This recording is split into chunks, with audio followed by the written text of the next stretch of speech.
Well, hey, what's up, everyone? How's it going? Welcome back to another Tuesday Night Live show here on YouTube. Welcome. Thank you for coming. Got a few things I want to talk about, but mainly this is just a hangout time for us to all get together. Feel free to ask any questions you want. This is you guys' show, so you're running the show. You ask the questions, you direct the conversation. Yeah, got some people here already, which is awesome. So thank you guys for jumping on the live stream. But yeah, I'm going to, as always, roll another little intro video. Let a few more people join. During this video, if you want to, go ahead and let me know where you're watching from. I think that's always fun to shout out kind of like your hometown or wherever you live right now. And then we'll get it here in the chat and we'll get going. Let's go.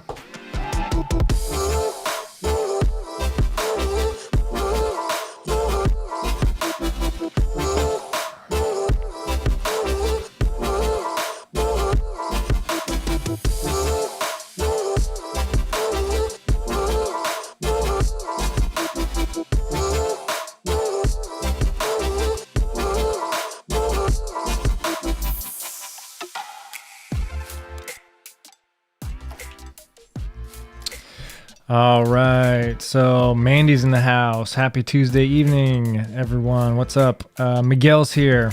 Hey, HVT Ran is here. What's up? Platts is also here. Got a bunch of people, a bunch of comments already. We're running the stream, says Mandy from Madison, Wisconsin. Awesome. Thanks for joining. HV Tran 2 is in Raleigh, North Carolina. Terry's coming from Erie, Pennsylvania. Oh, man. Let's see. Ultra Dad's here, Middletown, Ohio. Tyler's here from Colorado Springs. What's up, everyone? Thank you for joining. Deborah is here from Parker, Colorado. Tony Jensen's here. Hello from maybe New York? I don't know. Tony's here from Minnesota. There he is, Minnesota. Dan Darling says, happy Tuesday, Ryan. Working late here in Illinois. Thanks for giving me something to listen to. Always a good hangout and look forward to. Awesome. Sorry you have to work late. But yeah, welcome. Thanks for joining again. Miguel, Milwaukee, Wisconsin. What's up? And Matt Roberts. Howdy, Ryan. Australia, Bundaberg. Hopefully I said that right. Looking forward to running with my new Polar Grit when I win it from Matt Legrand. Whoa, that's cool. I don't know what that's about, but some sort of contest. And also, Matt Roberts, thank you for reminding me. Matt commented on one of my videos yesterday or something, asking if there was a live stream tonight. And yes, there is every Tuesday night. I had just forgotten to schedule it. But Matt reminded me, so thank you very much. T. White is here from El Dorado Hills, California. What's up? Hello from a still smoky El Dorado Hills, California. Hopefully you and your family are safe and you're doing okay. But yeah, I've heard and seen pictures. It looks like a tough time right now. Brent is here from Canton, Ohio. Check out Eagle Up 24-hour Ultra. Yeah, I have actually. A couple of my athletes have done that before, and have liked it quite a bit. I've never tried it, but I've heard it's a good race. So hopefully you guys are all doing well. Yeah, if you haven't shouted out where you're from, go ahead and put it in the chat. Let me know what kind of questions you have for tonight. Just a kind of free-for-all hangout, talk about whatever we want here. And I'll do my best to answer them as well as I can. Could be anything from running related questions, gear, watches, shoes, anything like that. Could also be totally unrelated. Like whatever you want to ask. But yeah, today, one thing that I wanted to talk about is the new Apple Watch 6. As most of you know who follow this channel, I run a lot with the Apple Watch. I have the 5, which as of yesterday, it was the newest Apple Watch that was out. But they just announced the 6, and I was really excited to kind of see what Apple had in store for the new watch, and watch the whole live stream like while I was working this afternoon. But wasn't like super impressed. Like I think some of the things are going to be really, really beneficial to a lot of people, especially like the added like medical features that they've added. Like, I mean, obviously they've got the big tests that they're doing surrounding COVID, and there's 2 other big tests that they're doing that people can opt into, which is really great. But the new blood O2 sensor looks really cool. And then the other thing that I think is really cool is the new always on altimeter, which is supposedly even more accurate than their barometric altimeter that's in this watch. So I don't know if I'm going to buy it and upgrade, because what I was really hoping for was some sort of features that would help myself as like a runner. I was hoping for a much better battery upgrade, and it seems like the battery is upgraded because they're saying that it's going to be the same battery life, even though there's a lot of these extra features going on. The always on display is supposed to be slightly brighter, but I actually like the brightness of it. Like I kind of like that it's sort of dim. But the heart rate sensor has changed. It's gone from a green light in here to a red light. Let's see if it'll turn on. It probably won't turn on since I've taken the watch off. But red light is what Polar uses in their watches, and it's supposedly more accurate for most skin types. So they've switched to that so that they could also add in the blood O2 sensor. Yeah, hopefully it's better. So that would be one thing that I guess could really help runners, is if the heart rate monitor is more accurate or better in any way. Because, yeah, I actually think that the heart rate monitor on the Apple Watch is really good anyway. Most reviews out there say it's like pretty good. It's definitely not as accurate as a chest strap. I mean, nothing really is. Yeah, I was pretty excited about that. Like I said, I don't know if I'm going to upgrade. I might, just to test it out, for you guys who are interested. Yeah, we'll see here. T. White says, have you read Above the Clouds by Killian? No, but if you're talking about Killian Jornet, I did hear that he was putting out a book, and I haven't looked into it, but that sounds super interesting. Above the Clouds. That would be really cool. Maybe I'll put that on my list. If it's an audiobook, I'll definitely listen to it. When I run right now, I'm listening to Dune, which has been really good. It's like a 22-hour audiobook, and I listened to it on 1.5 speed, so I think it's like 14 hours or something like that, 14 or 15 hours.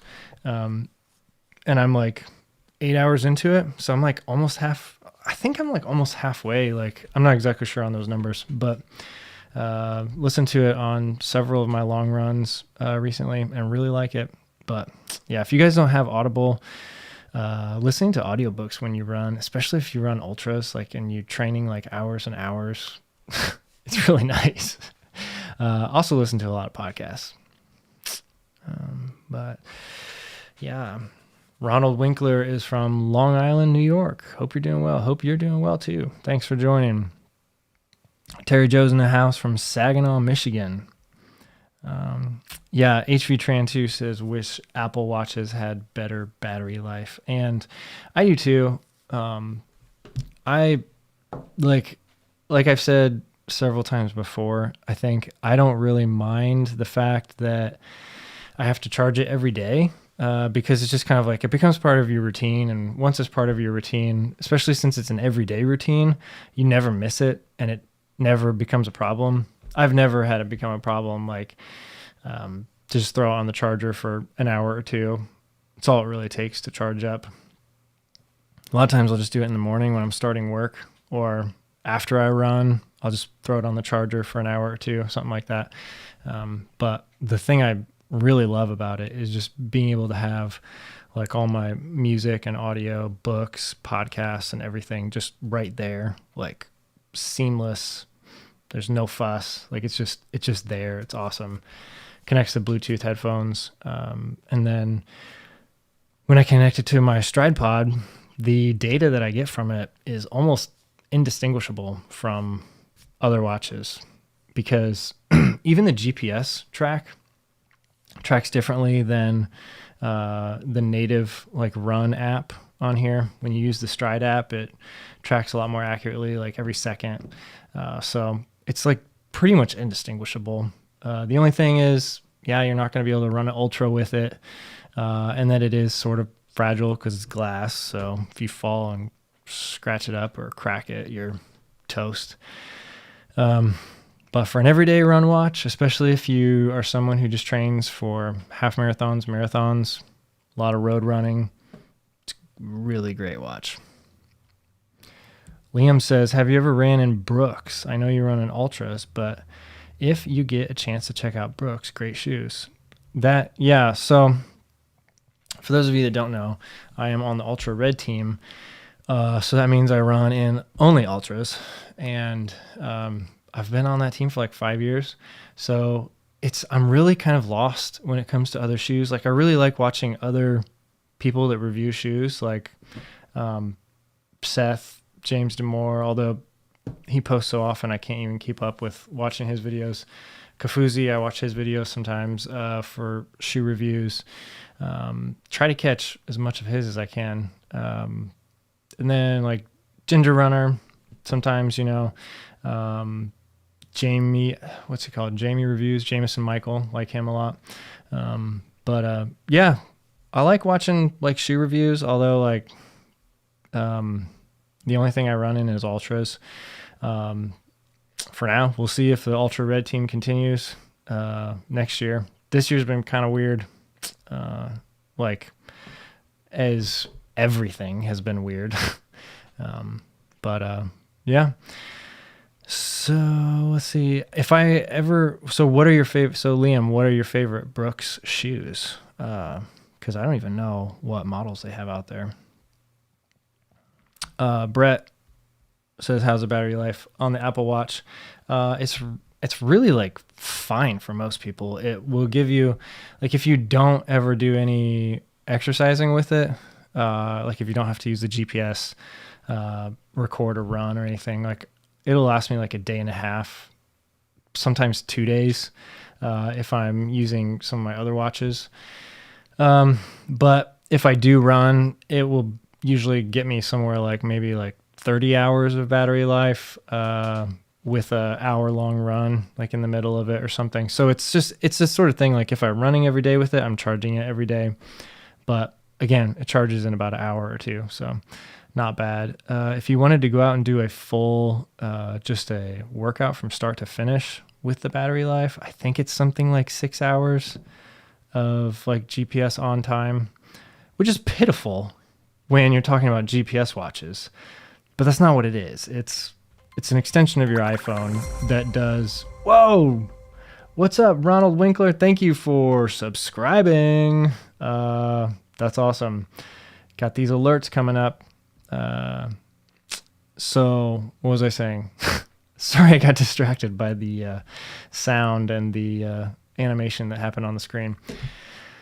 Oh yeah, it's not like there's a lot of things about it that are not so great when you compare it to other GPS watches, but it's not a GPS watch. In everything outside of your running activity or your cycling activity, like whatever you're doing with it, everything outside of that, it's better than any of those GPS watches because it's just an extension of your phone. Like it's got Siri on it. It's got all your texts, all your apps, like just maps. It's got everything, your calendar, very much an extension of your iPhone. You don't have to pick up your phone as much. You can use your watch for a lot of different things. But yeah, then the fact that they have gotten to where it is a pretty good running watch has made it really nice for a lot of us. But the original, even the 3, like I had the Apple Watch 3, and I actually didn't even really use that one for running because I just didn't really like it that much. It wasn't as accurate as I wanted it to be. But the 5 is good, so 6 will probably be pretty good too. Let's see. Ronald Winkler says, can you talk about the progression you have seen with your heart rate training? I'm new to your channel and not sure how much you use MAF. That's great. Good question. So MAF is, it's from, so Phil Maffetone. I'm going to, on the spot, I can't remember exactly what the MAF stands for, but pretty much what it is you're taking, it's heart rate training, and you're taking 180 minus your age, and you're pretty much just running at that heart rate. Like that's your zone 2 heart rate. And then there's some things you can do, like you can plus or minus 5, 10 to find out like your race pace or your easy days. But the theory behind it is that it's very like it is science-based, but it's very loose, like, cause it's simply 180 minus your age. So the thing that a lot of people don't like about it is that it's just so, like, they feel like it's just somebody throwing some numbers at you. Like there's no science behind it when there really is. It's just Phil Maffetone was trying to boil it down to as easy as you could possibly get it for aerobic training. And like that's what the A is, aerobic, something in there, MAF. So anyway, you take your 180 minus your age. So if you're 30 years old, 180 minus 30 is 150. So that's your heart rate. That would be your MAF heart rate. So that's what you would go out and just like kind of train most days with. And the whole goal is that the more time you put in at MAF, no matter what your pace is, your body is going to become more efficient at that level of work output. So I did MAF training for maybe like 2 years. Pretty much like I would throw in some harder days and some easy days. And he even says that in his book. He's written several books, but kind of the one, the Phil Maffetone training Bible sort of thing that he put out. You got to do hard days, you got to do easy days, but most of your days should be run at MAF. And the whole goal is, even if you get to, like when you start, if you start at that 150 heart rate and your pace is 15 minutes per mile, you don't get discouraged. You just keep chugging along at that 15 minutes per mile. And over the course of 6 months, 9 months, 12 months, your body is going to become very efficient at that. And so your pace is going to start dropping drastically once you figure out how to run at that level of output, because most people are running way too hard. Because when you learn how to run, like in grade school or high school or whatever, a lot of people tell you, or the impression that a lot of people get is that running is supposed to be hard. So if you're not running hard, like what are you doing? But so you kind of have to retrain your brain, you have to retrain your body. that you don't need to go out there and crush yourself every single mile, especially if you're training long distance. So Kafuzi does a lot of MAF training. I know that. And like I said, I used it a couple years ago pretty exclusively, and really, really helped improve my form. It also helped me transition from heel strike to midfoot strike because it forces you to slow down. And you don't care about your pace. Like I said, if it's 15 minutes per mile, 13 minutes per mile, it doesn't matter. You just run, you lock in at that heart rate, and you just go. And if you're doing 5 miles, you're doing 10 miles, whatever it is, you just go at that heart rate. And it's very, very frustrating at first because a lot of people, if you've been unlucky and you've trained yourself, or your high school coach or whatever trained you that running is supposed to be hard, you're not going to be able to run easy at your MAF heart rate. Like you're not going to be able to run fast at your MAF heart rate. It's going to feel way too easy. I haven't really found a whole lot of people that are the opposite. Most people, when they start doing MAF, they have to slow down a lot. But it works. It really does. Like it helps. I think a lot of people, especially if you've never trained before, you've never had a coach, or maybe it's been a long time since have been training, it's a good thing to just start at, to see how you are. It's also a really good thing to judge your fitness progression with. Something I do with my athletes is every 6 months or so, we'll do like a track test. And part of the track test includes 30 minutes of running at MAF. And we track that, like I track that over time. And the goal is for the average pace to be dropping consistently every 6 months or so. And usually that happens if you're putting the work in.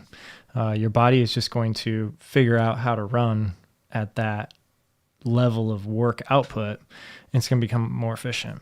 So that's why you see like a lot of these like superstar marathon runners, they're running at like their zone 2 pace.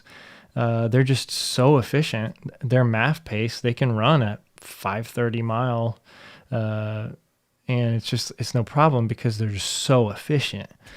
So that's where you want to get to. Like that's the whole point of MAF training, sort of. I mean, there's more to it, but that's kind of the bird's eye view. So hopefully that helped, Ronald.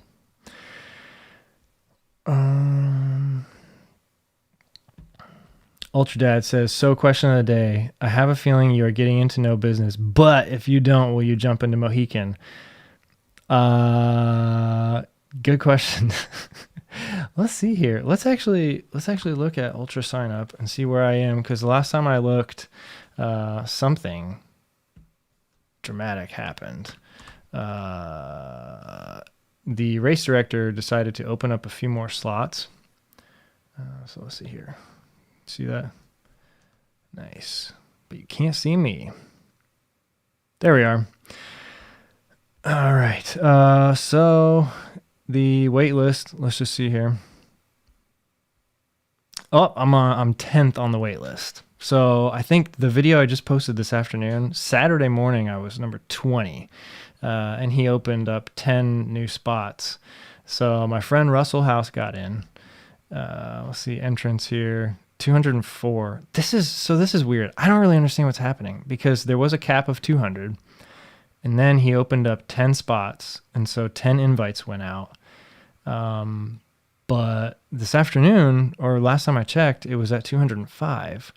So somebody dropped out, and we need to be getting, like, Steven on the wait list should be getting his invite email pretty soon. So maybe we'll see tomorrow.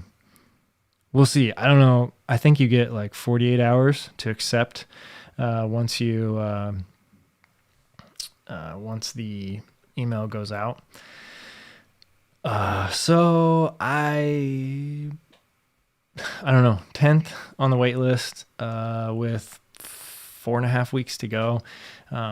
If they had a really good policy for like a refund policy, I would say probably for sure I'm getting in, but I don't think there is a refund policy on this race. Like I kind of looked for it to see. I don't think you can defer. I don't think you can get a refund. So that's kind of weird. Like I think that's kind of like what's made the wait list slow on this race. But no, I don't think I'll jump into Mohican because it's on Halloween, and as fun as that sounds, it's just not the right time with the age of my kids being 5 and 7. They've been talking about their Halloween costumes for 6 months already. So I will not be able to make it to Mohican. We'll see. Lots of questions in here.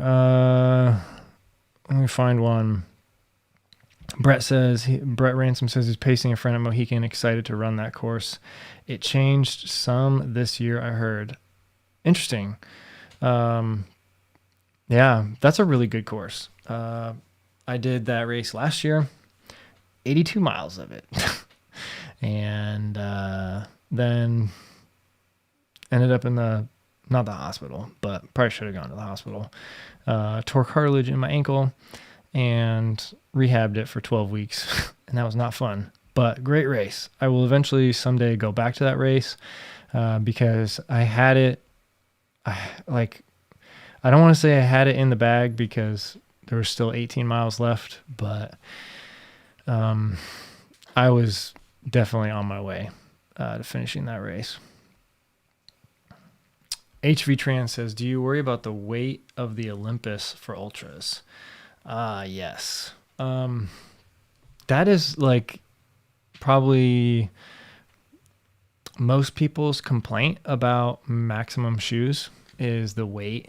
And I've thought about that a lot because the Olympus, I think they're close to like 11 ounces, 10 and a half ounces per shoe, which is pretty heavy when you are comparing shoes, especially if you are used to like super light shoes that are more like 5 or 6 ounces. You put on a pair of Olympus and you're like, oh, like I can definitely feel these on each step. But for me, it's more of like there's pros and cons, and the big pros are that the Olympus really save your feet, they save your knees, they save all your joints just a little bit longer, quite a bit longer than some shoes. Like if I was to wear Superiors for a 100-mile race, which is someday, that's my dream, is to wear a pair of Superiors for a 100-mile race because they are my favorite trail shoes. I just feel so connected to the trail when I'm wearing Superiors. I love them so much, but they're very thin. And I've gone 50 miles in them, but that was like the farthest I could go in a pair of Superiors for that time. So, you know, like wearing a pair of Olympus, they're heavier, but they also have a whole lot more cushion, and it allows you to, especially at the end of the race, like when you're kind of just like stumbling to the finish, it allows you to kind of like bash your foot on rocks and roots a little bit better. Like you don't have to be as careful in the last third of the race with picking your step. You can kind of like just, like I said, just like bash into rocks, step on roots, and you don't have as much of a risk of like hurting yourself. People have asked if they like turn out, like if I'm worried about rolling my ankles, and that was kind of like a concern like the first time I wore them, but the base is also wider, and so I've never, aside from the time that I actually fell at Mohican, that was because I slipped on grass, and I don't think any shoes would have saved me there. But that was the only time I've ever fallen bad in Olympus, and it wasn't even because I turned my ankle. I don't think I've ever turned my ankle in a pair of Olympus. But yeah, it is something that a lot of people will choose not to wear maximum cushion shoes because of the weight. And you just kind of have to decide that for yourself. Like, are you more of a person that notices the weight and it really bugs you? And maybe it could, at the end of a race, maybe you're feeling the weight of the shoes more than you're benefiting from the extra cushion. So you just have to decide for yourself, kind of.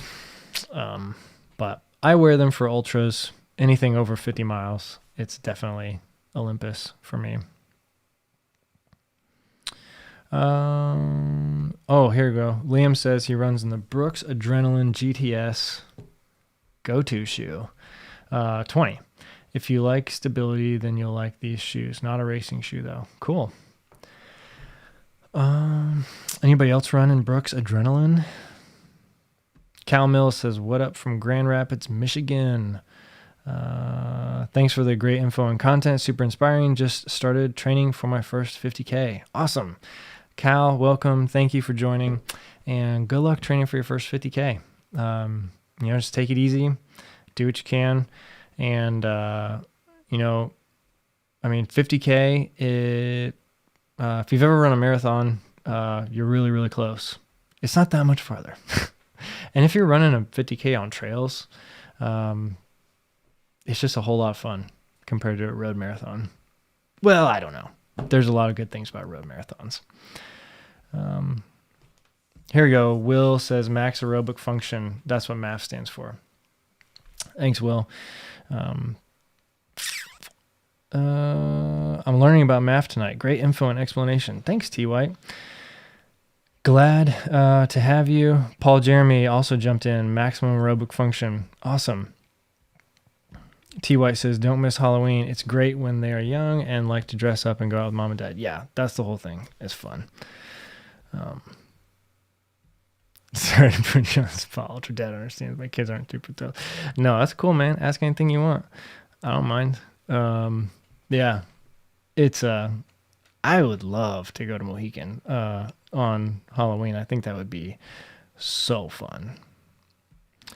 Jonathan Western says, what's your number one bucket list ultra be? For me, it's the Hard Rock 100. Probably the hardest race. No, I don't know. It's probably harder to get into than Barkley. Honestly. I don't know. I don't know. I would do Hard Rock. That's probably my number one bucket list. Barkley's close second, just to go there and see how far you could go. But yeah, Barkley's a cool one. I don't know. Maybe I'll do it someday. I know a little bit about certain things, and I'm trying. We'll just say that. Can't say anything more than that. Yeah, let's see. Okay. Morgan says tips for balancing a full-time job and training. Yeah, I mean, you just got to do what's right for you and your family. A lot of times for a lot of people, that means waking up really early in the morning to go run before anybody else gets up. And that's what I did for years. That's, all winter, this past winter, that's what I was doing. Like I kind of like stopped doing that like a little bit last year. And just ran more in the evenings, which didn't work as well for family. It was really hard, but I was also not running as much. So little things here and there have changed. But waking up really early, probably your best bet. Go to bed right after the kids, and then wake up at 4 and go run, get it done. Maybe you don't have to wake up that early if you don't run a lot, or if if your family sleeps in a little bit.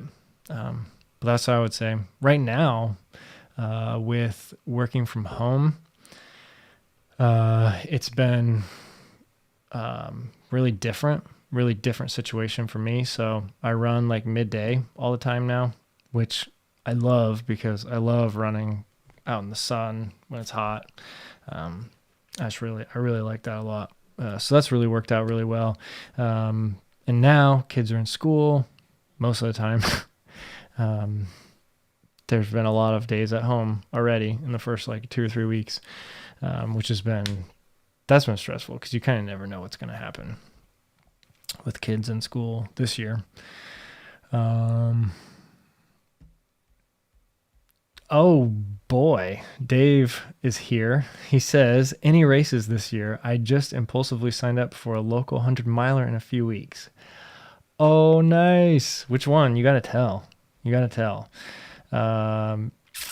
Yeah, so let's see if anybody else out there has any races on your calendar chat right now, because that would be fun to see. For myself, like I said earlier, hopefully I get in off the wait list for No Business 100 on October 16th. And then after that, if that happens, there are 2 races in Indiana that I absolutely love. There's a Tecumseh Trail Marathon, which is I think a week or 2 after what the No Business 100 would be. And then another week or 2 after that is the Jackson County 50-miler. And depending on how they decide to handle things and how the state of Indiana and the world looks at that point, I'd love to jump into both of those races as well. But yeah, that's my plan. I haven't done a single race yet this year. This Friday, though, I can't believe I haven't even said this yet, but if you guys know, if you guys have been watching the channel, you know that this Friday I'm attempting a solo 50-miler. So check out, we'll do a little checking out of the training peaks here. So last week, finished the week with 41 miles. It was kind of the beginning of my taper because I did 2 70-mile weeks right before, and then 42 last week, but that included 5,000 feet of gain on Saturday, which was awesome. By the way, just posted that video this afternoon. There's this one hill that's just like super gnarly with roots and rocks. There's stairs, but I try not to use the stairs ever. I just go like next to the stairs in all the roots and rocks.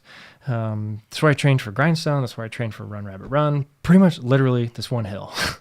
There's others in the park that I like to go and jump back and forth. But this one is like the gnarliest just because the trees, like they're growing all up the hill, and then their roots just constantly are coming out onto the side of this cleared out area. That's kind of like they have stairs that go up like halfway, and then it's kind of like it leads up over the hill into another park. But it's a 100-foot hill, and I just go up and down and up and down and up and down. So I did that for 4.5 hours on Saturday. Got 5,000 feet. And then this week, just been keeping it real chill. Quads are a little sore. So I've been rolling those out and trying to load up on CBD, try to reduce the inflammation. Did 5 miles on Monday, 4 today, and then I'll do 3 tomorrow and Thursday. And then waking up bright and early on Friday, taking the day off of work to shoot for a solo 50. But I just saw an email from the Indiana State Parks. Like, I'm signed up on their email list, and they sent out an email today, and it said that the park I'm planning on doing this 50-miler in, there's a prescribed burn all day Wednesday and all day Thursday. So I might get there and like all of that, like half those fields might be just like burned to the ground, which is, ironic that there's fires everywhere out west that are uncontrolled. But here in Indiana, they're there's a prescribed burn at this state park that I'm going to shoot for 50 miles at. So hopefully that goes okay. Hopefully they let me in the park and let me run on the trails. But we'll see. So I guess technically that's not a race, but it's a like solo endeavor. Yeah. Donovan impulsively signed up for a half marathon this weekend. Not as crazy as signing up for a last minute 100 miler though. Yeah. Dave from Chase to Summit he's definitely crazy. He still hasn't, I don't know if it's true because he hasn't put it in the chat what the race is. So can we really believe him? I don't know. Will says, good advice on getting up early to get runs in and to go to bed when the kids do. Really improved my ability to get runs in. Nice. Good. Yeah. I mean, as you know, if that's the best time to do it, then that's what you got to do to get it in. And waking up early really sucks at the beginning.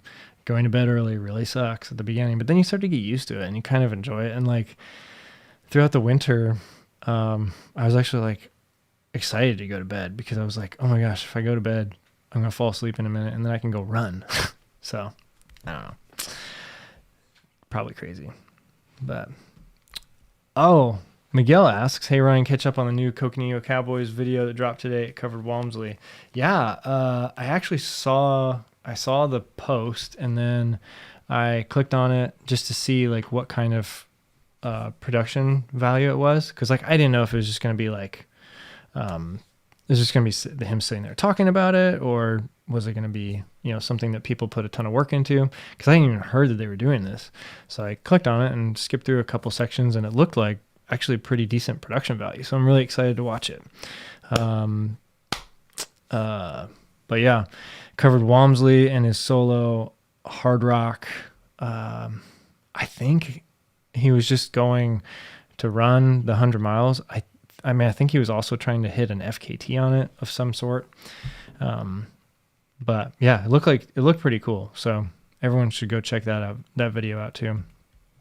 Joel says, good luck on your solo 50 miler, Ryan. And don't forget to stay on top of your hydration. Yes.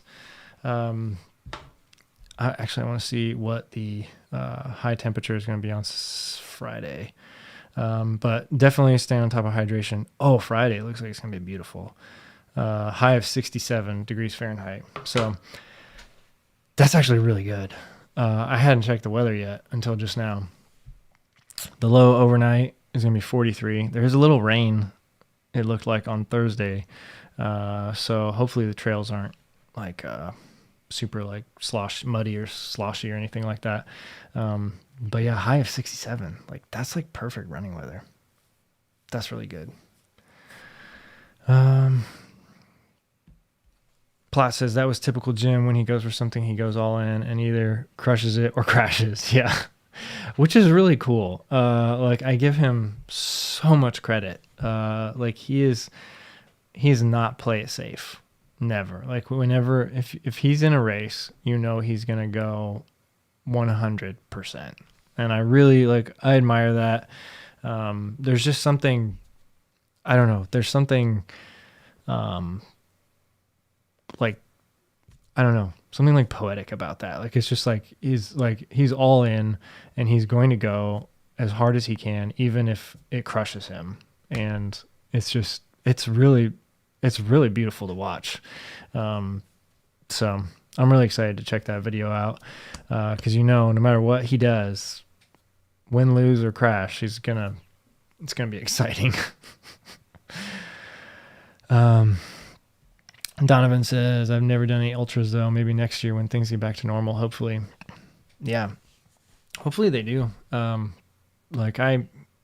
don't know what's going to happen. I mean, I just read an article, about the state of Indiana, trying to figure out a plan of action for, who gets, vaccines first, which is, sorry, hot topic. I'm not going to get into this. I try not to be political at all on this show or channel. But I just thought about that and I was like, wow, like that, because there's going to be a limited amount right at the beginning, and obviously they're going to come slow. And I was just like, wow, like even if they do start in like November or December, even if that's like soon, like it's going to take a long time for everyone to actually get it. So hopefully by next summer, things will be able to start getting back to normal, especially with races, but we'll see. Plot 33 says, any safety gear recommendations for running in the dark? I mean, main thing is make sure you have a good headlamp, and I always carry a backup battery. What I'll do is, for all my headlamps, I've got like 4 or 5 of them, and then probably like same amount of batteries, 4 or 5 batteries. And then I have a backup headlamp that just takes a couple AA's. But what I'll do is, the headlamp that I like a lot is called the Petzl Tika RXP. And I don't think they make it anymore. And it's really not that great of a headlamp, but it fits me and I'm used to it. And I like the weight. I like the brightness. Like it's a fine headlamp. And it lasts all night on a low brightness, which is, I'm fine. Like if I could have a headlamp that was incredibly bright that lasted all night, I would probably enjoy that.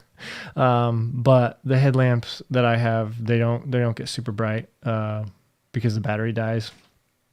But all that said, if there's any headlamp sponsors watching, like shoot me a headlamp. Because the one I have to put on the lowest brightness for it to last all night. But I always carry a backup battery, like just put it in a Ziploc, and then I put a piece of tape around it so that keep it a little bit more weather sealed, and make sure the bag doesn't come apart. But it's just a little tiny rechargeable battery that goes in my pack at all times throughout the night, along with the headlamp.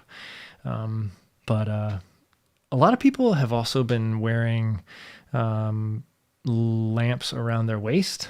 If you have seen the Triple Crown documentary series,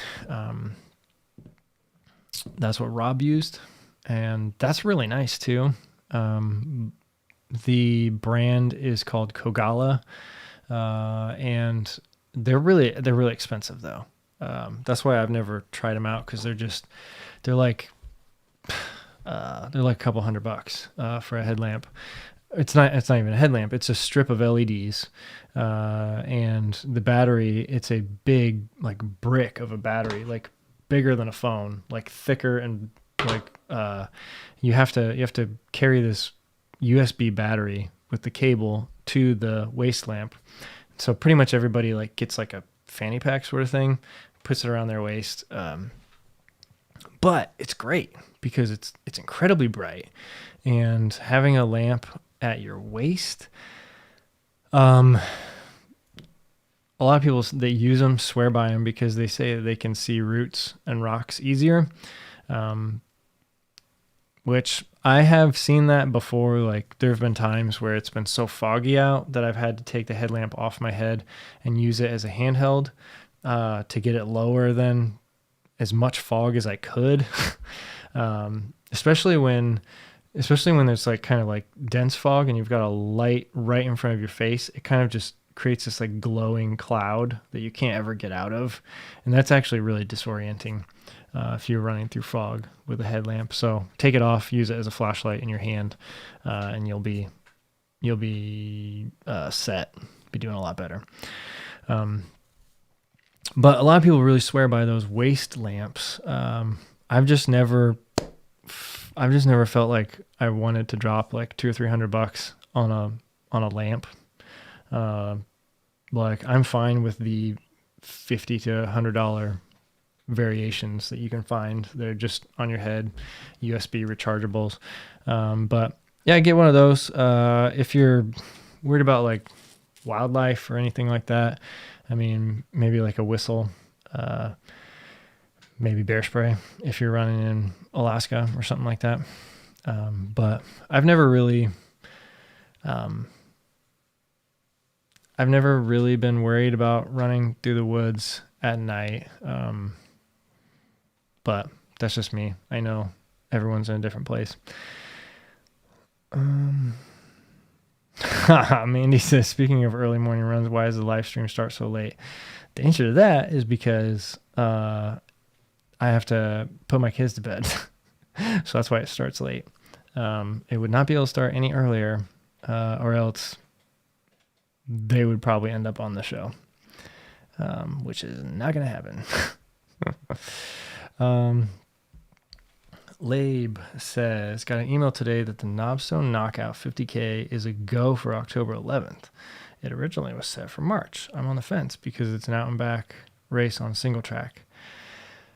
Yeah, so Knobstone Knockout, I don't know.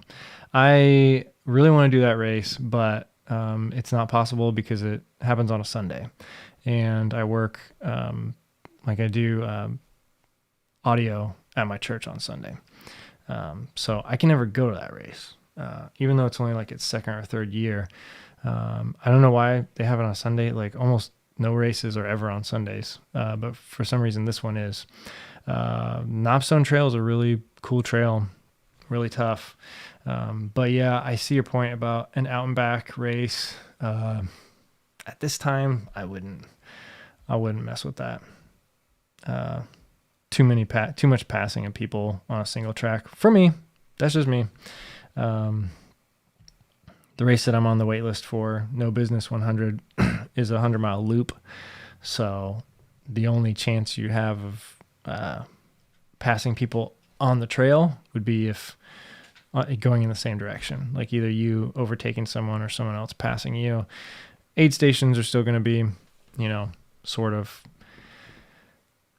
questionable. Like having to make good choices, like deep into a race, is going to be hard if I get in. But yeah, an out and back at this time, I don't know. That doesn't sound appealing.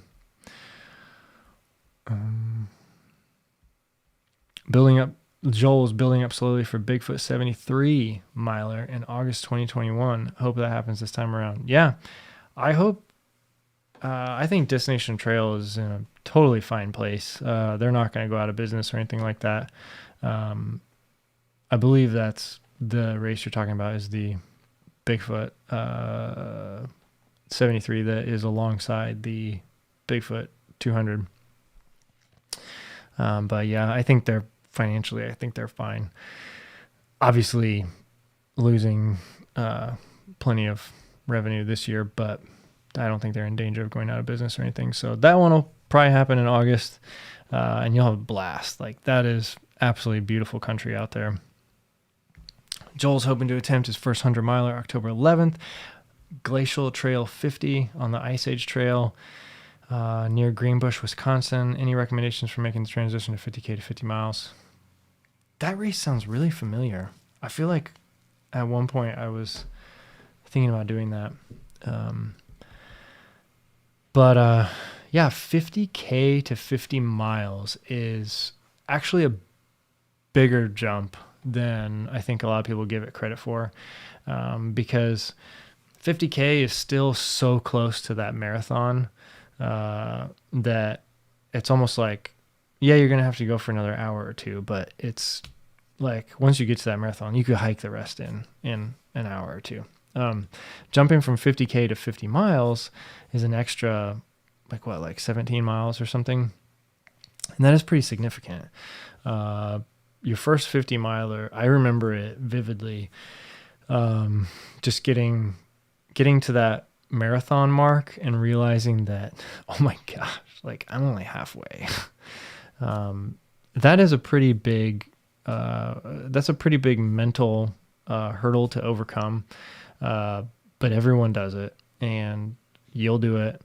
I mean, my recommendation would be to just take that first half, just easier than you think you should go. The saying, in Ironman is, if you're on the bike, If you don't know what Ironman, it's a 2.4 mile swim, 112 mile bike, and then a 26.2 marathon run. So on the bike, there's a lot of different strategies that people use, but typically on the bike, you want to be going really easy so that you can run a marathon after you finish a 112 mile bike ride.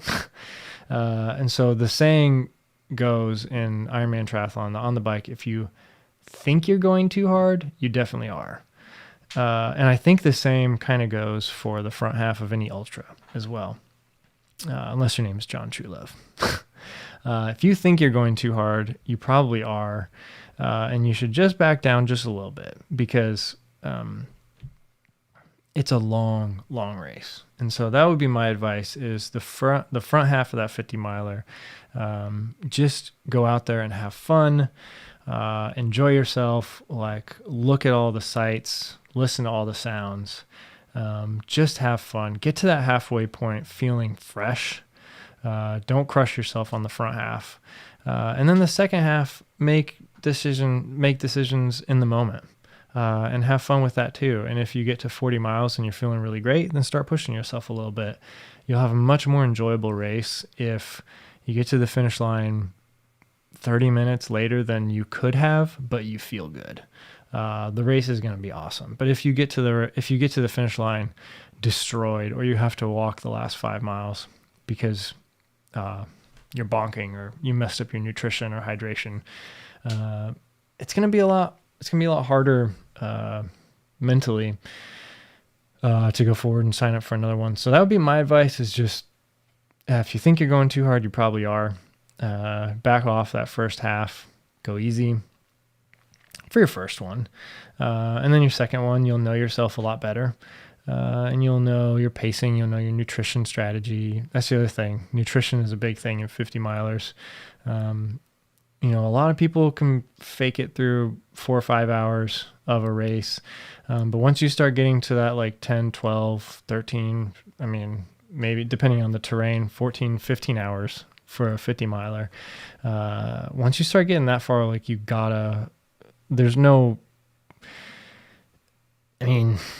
it's been done before probably on little to no nutrition, calories. But you got to start thinking about that. You got to start taking stuff in. So start working on that. The front half, definitely take your nutrition. Back half, make sure you're staying on top of it. Let's see. Mandy says, I've registered for the 50 miles as well. Have done the 50K there several times. Cool. Well, maybe you guys will high five each other. Christian says, thoughts on new Apple Watch? Yeah, interested. It's not like a breakthrough for me. It's not in my mind. Okay, so here's the other thing with the Apple Watch. I just remembered this. I heard somebody else say this, a tech YouTuber that I watch, Rene Ritchie. He said that the Apple Watch is still not enough people have it yet for Apple to really have the pressure to change the game every time, because there's still so many people that are getting their first Apple Watch. And I think that's totally true. They don't really need to, they can just keep making what they have better. They don't need to come out with crazy features, because it's still just such a small population compared to iPhone, the people that have an Apple Watch. So yeah, for people that have the Apple Watch 5, it's not a ton of, it's not really that tempting to upgrade to the 6. So I don't think I will. I'm going to read into a little bit more about the heart rate monitor, the blood O2. Supposedly they're doing a whole lot of stuff with VO2 max. I want to get more into that. Like, the presentation today was pretty like high level, just like announcing stuff, but I want to get into it and read more into how the new hardware is going to be working and how that can help an endurance athlete. And then if I feel like, okay, I could benefit from it, and maybe you guys could benefit from it if I get one and start testing stuff out, then I'll I'll get one. But at this point, on paper, I mean, I can still live with my Apple Watch 5. Labe says, I agree with you on the Outback. I have the option to defer my registration to next year's. On the other hand, I want to do Jackson County 50 miler this year. Oh, cool. Yeah, that's a good race. Jackson County. I also saw something about that one. Anybody that knows anything about Jackson County, and talking to you, Labe, right now, Jackson County is typically a 10-mile loop, and you come back to this campground that has this big lodge. It's warm inside. They've got food there. You can put all your stuff there. Like you can basically have your own aid station every 10 miles. And then out on the course, there's like 1 or 2 aid stations. But saw in an email today that the campground is probably not going to let them do that this year. So they're thinking about having that somewhere else, but it's going to be outdoors. So the race will be a lot different this year if you end up doing it. Normally, it's like an absolute party, like the whole time. And it's super cool. Like it's super cold because it's middle of December. But you have that lodge to come back to, and you can go inside every 10 miles and warm up and drink some coffee and hang out with friends. And it's just a really, really fun race. Eric is running his first 100-mile this week. Oh, first 100-mile week this week. Oh my gosh, that's awesome. Congrats, Eric. That's really, really cool. Nate says, how are the new Olympus 4s working out? I was recently turned onto the Topo Ultra Ventures, which are great, but have 5mm drop. Love the Vibram. I don't know. Someone corrected me like big time, like a year ago, that I'm saying that word wrong. And I don't know. Well, I don't know what the right pronunciation is. Vibram soles, but worried about lower leg stress with zero drop. Yeah, let's see. Yeah. Not sure what the question is. How are the Olympus 4s working out? Yeah, I like them a lot. Like they're good. They're a decent, like minimal upgrade from the 3.5s. The Olympus, they've been my ultra. They've been my 100-mile shoes for years now. So I really like them a lot. The Vibram outsoles are really nice. They're pretty grippy. They changed them up a little bit too this year. They've got some extra lugs underneath. So I really like them. The upper is nicer. It's a little bit slimmed down. So, they changed the tongue quite a bit too, which I wasn't totally sure about at first when I pulled them out of the box. But after running in them, I've got like 120 miles in them or something. I like the tongue quite a bit now. It's not bad. Something else I wanted to show you guys is I just got this right here. If you can see this, I don't know. It might be easier if we use the, check that out, overhead camera. So this is called the Elite HRV Core Sense, and it's a finger like heart rate monitor that you use to track HRV, heart rate variability. And I used to do this every day with my Polar H10 strap, but it became kind of like an annoyance to get up every morning and put your chest strap on and sit there for 2 minutes. But I'm really excited for this, and I'll be letting you guys know what I think about this, because it sounds kind of silly. It's like $150, I think, for a heart rate monitor it's more than the heart rate monitor. It's a heart rate variability monitor, but it's Bluetooth and it connects to their app just really seamlessly. But I'm really excited for that. I'll let you guys know more about what I think. It takes quite a bit of time. Like when you're testing like heart rate variability, you kind of got to give it like 4 to 6 weeks Some people say longer, to really like figure out your trend lines and everything. But what heart rate variability does is it measures the time in between your heartbeats. So, a normal heart rate monitor will tell you your heart was beating 100 times in the last minute. What a heart rate variability monitor does is it measures the exact time in between each beat and then gives you a lot of data from that. Just helps you understand like what's going on with your nervous system, your immune system, cardio. I use it to track my training load, and like throughout the whole winter, I was using my chest strap, and it was really, really helping out a lot, because a lot of days, like once you have used it for like 6 to 8 weeks or something, you've got this really solid like trend line, and you can see when things are going worse, things are going better, whether or not you can keep pushing hard training throughout the week, whether or not you can throw in some intervals today or not, whether or not you can go hard, whether you should go easy, back off. So yeah, has anybody out there ever used heart rate variability in your training? Let me know.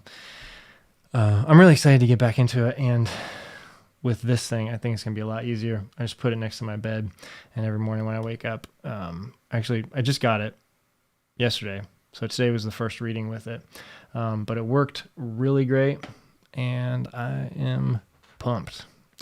It's kind of a dorky thing to be pumped about.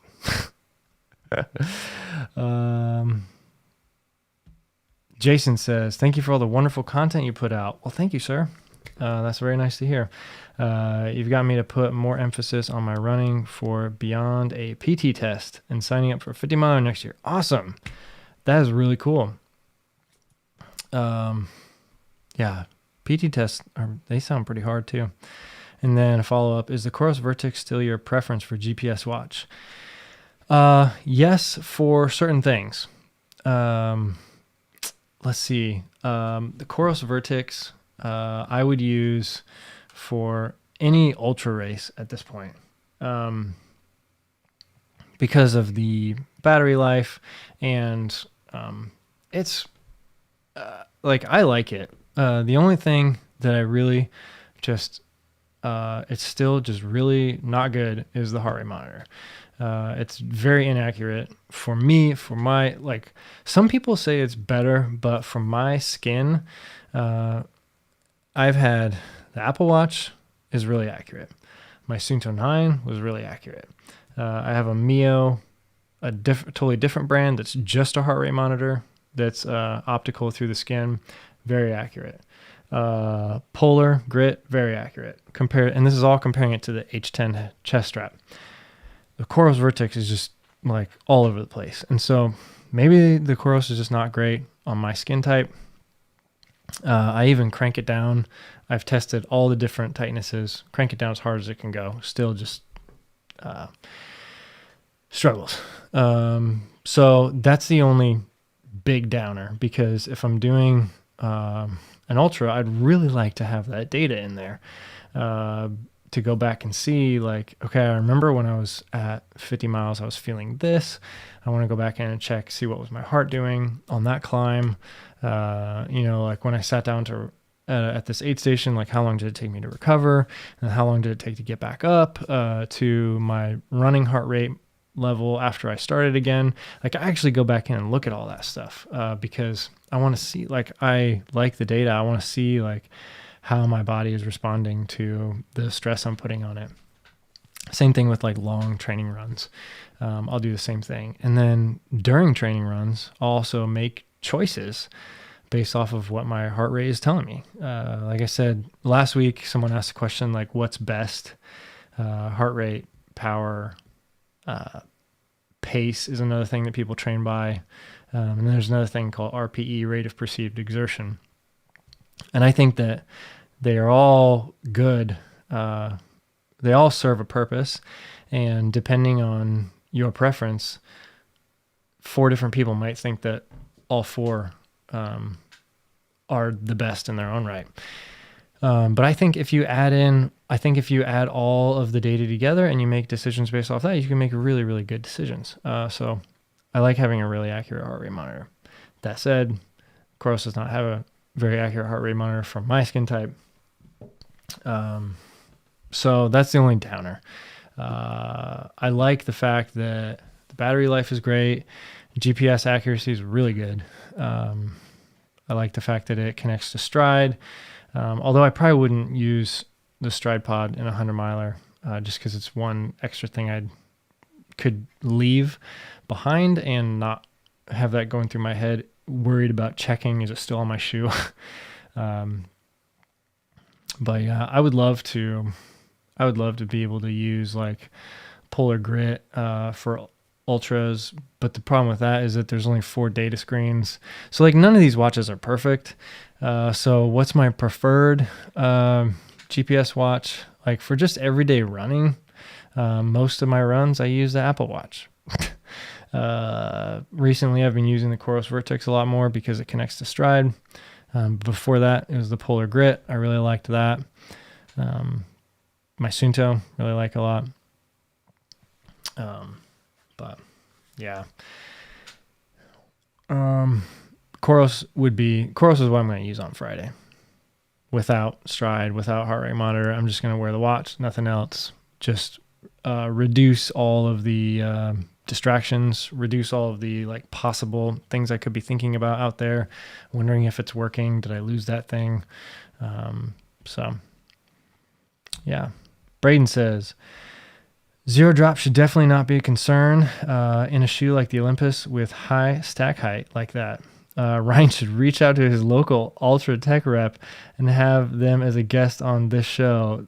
Wow, nice. Yeah, great idea.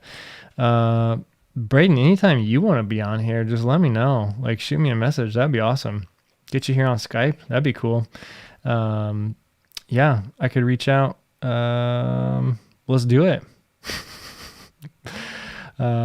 Jonathan Western says, any recommendations for a light, super simple action camera for recording video on the run, or gimbal for a smartphone?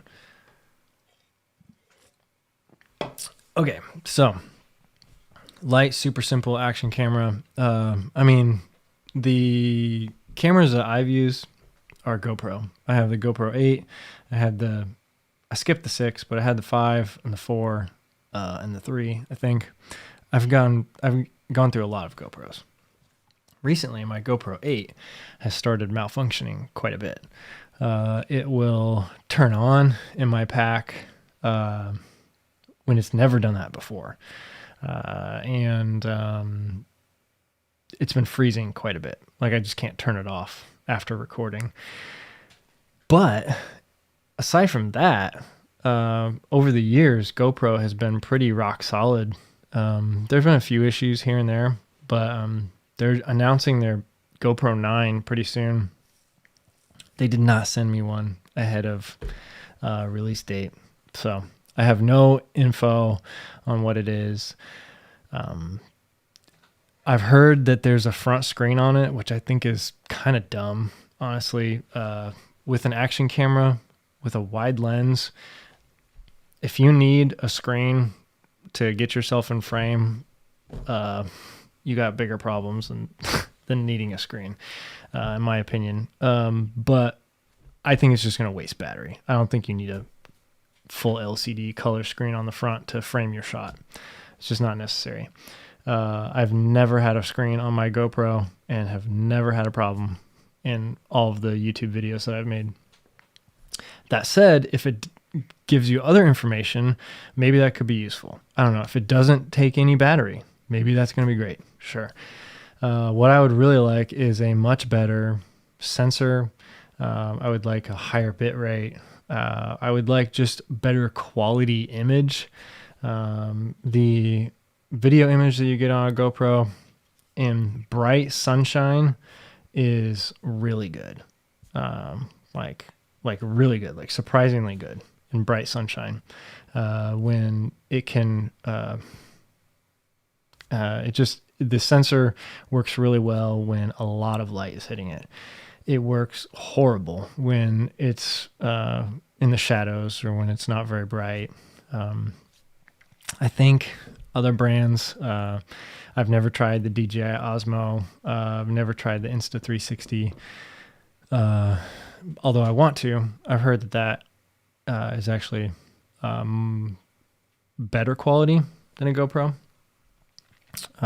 So I don't know. We're going to see. I'm going to give this GoPro 8 a couple more weeks, see what they come out with on the 9. And if it's not really impressive, I might just switch over to Insta360. Cause it's got a 1-inch sensor on it, which is a much better sensor than GoPro does. Its colors look pretty good. Like that's the other thing. GoPro's colors are really hard to manage. Like if you want your video to look good, a lot of times I just don't care. And, like with running videos, like a lot of times it's just like whatever, like sometimes you just can't fix it. But supposedly the colors are better on the Insta360. All right, guys. We've been going for quite a long time, so I'm going to start wrapping this up here. Everybody that's running in the morning needs to get to bed. Let's see. A couple more questions here. Joel says the Polar Flow app has a nightly recharge report that uses your HRV to tell if you're ready for training that day. Yeah, that is a really cool feature. The thing with the Polar, I just never, I never got into any of the GPS watches I have. I've never gotten into wearing them as a daily watch or sleeping with it because I use my Apple Watch, and it gives me a lot of the same data that I would get from those watches anyway, except the Polar does have some extra features that are pretty cool. I just always wear my Apple Watch during the day and sleep with it too.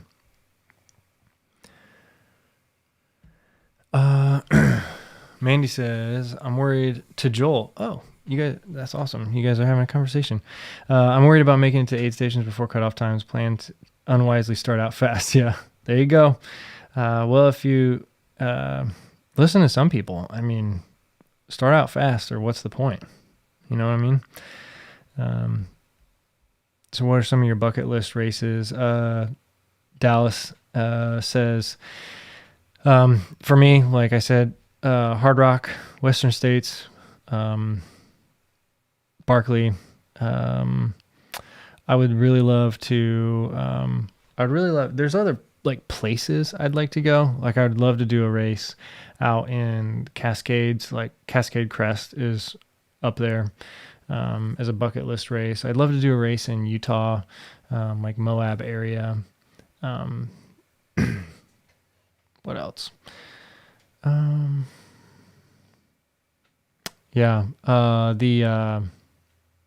Fat Dog 100 in Canada looks awesome. We'll stop there. I could probably go on. I could open up this Excel file of races that I keep track of. Show you guys all of them, but we'll stop there. JM Curry. Yeah, I use Apple Watch as well. I use RunGap to send data to Garmin Connect and Strava. Does anyone else use this? Yes. I used to do the same thing. RunGap app is a good app. If you use an Apple Watch, you can get, no matter pretty much what you record in, you can get it sent anywhere. To any other service, like if you track your data on Training Peaks or Strava or want to push stuff over to Garmin because you've always had a Garmin, something like that.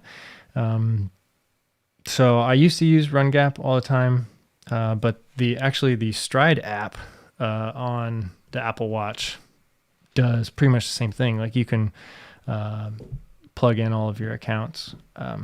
So I use that now instead. What's your favorite ultra trail shoe for 100K? Olympus. Like I said, I've used a lot of different shoes, including Lone Peaks and Superiors for anything up to 50 miles. But for me, if I'm going farther than 50 miles, I'm wearing the Olympus, at least in the second half. For Grindstone, I did Lone Peak in the front half of the race, first 50 miles, and I used Olympus for the back half. Eric says, good luck this Friday. Hope the ashes don't take away from the experience. Thank you, Eric. Thank you very much. Yeah, I hope so too.